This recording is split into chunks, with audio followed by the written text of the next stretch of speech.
GPA 5 পেয়েছে। এই আজকে কিসের রেজাল্ট রে? কেন তুই জানিস না আজকে এসএসসি পরীক্ষার রেজাল্ট দিছে? ওরে কি কিছু বলবি? আচ্ছা আমাকে বলতো তুই সবসময় আমার দিকে এভাবে হা করে তাকিয়ে থাকিস কেন? জামুসি তাই না?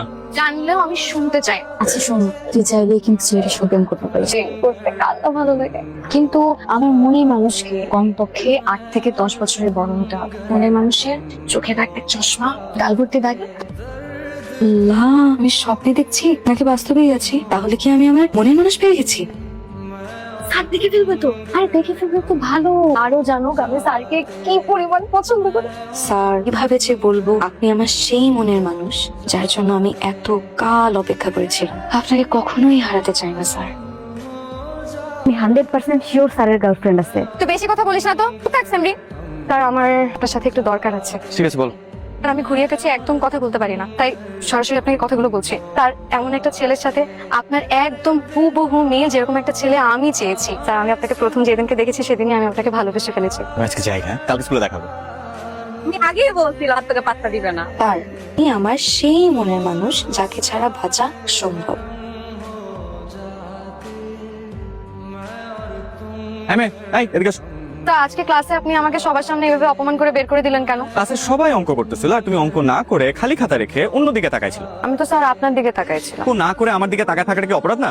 ভালোবাসার মানুষের দিকে তাকিয়ে থাকা কি অপরাধ নাকি? বাবার কাছে সবকিছু খুলে বলবো যে আমার ভালোবাসার মানুষ আমাদের ক্লাসের অঙ্কের টিচার অয়ন স্যার। আমাদের দুজনের বিয়ের ব্যবস্থা করো। তোমার বেতন কত? 15,000 টাকা। এই বেতনে একটা মানুষ চলবে কি? আমি যদি তরিকে কখনো ভালোবাসবো ওর জন্য। আপনার এই চেয়ার ব্যাংক ব্যালেন্স থেকে না। Sorry sir. স্যার আপনি কি কারোর সাথে গেছে? একটা কষায় থাপ্পড় মারবো তোরে। শোনো, আমার যে বয়স এই বয়সে তোমার একমাত্র কাজ হচ্ছে পড়াশোনা করা। আমি যদি ঠিকঠাক মতন পড়াশোনা করে ভালো রেজাল্ট করতে পারি বলে আপনি আমার সাথে প্রেম করবেন। পড়াশোনা করো, তারপর পড়টা পড়া দেখা যাবে। প্রমিস করেন? স্যার আপনি কিন্তু আমার হাত স্পর্শ করে প্রমিস করেছেন। আপনি যদি কোনো কিছু উল্টাপাল্টা করেন আমি কিন্তু মারা যাবো স্যার। মারা যাবা কেন? আমি আমার প্রমিস রাখবো। আমার না খুব ভয় করছে এর ভয়? কাউকে হারানোর ভয়। স্যার আমি এবার নিয়ে ফেল করবো। মনোযোগ দিয়ে পড়াশোনা করো, কনফিডেন্টলি পরীক্ষা দাও, তোমার পাশা। পাস না হয় করলাম, সবার থেকে যদি ভালো রেজাল্ট না করি তাহলে স্যার আপনাকে পাবো নাকি না পেলে পাস করি কি? মন থেকে চাইলে ঈশ্বরকেও পাওয়া যায়। এই কি করছো? আর শুভ কাজে যাওয়ার আগে এদের দোয়া নিতে হয়। অতটাও মুরুব্বি, একদম টেনশন করবা না। একটা প্রশ্ন আছে, এটা মাথায় বুঝে তারপর উত্তর দিও। তোমার একটু পাস করে দাও আল্লাহ, এবারের মতন আমার একটু পাস করে দাও। আর অয়ন স্যার কোথায়? অয়ন তো চলে গেছে গত মাসে রিজাইন করে।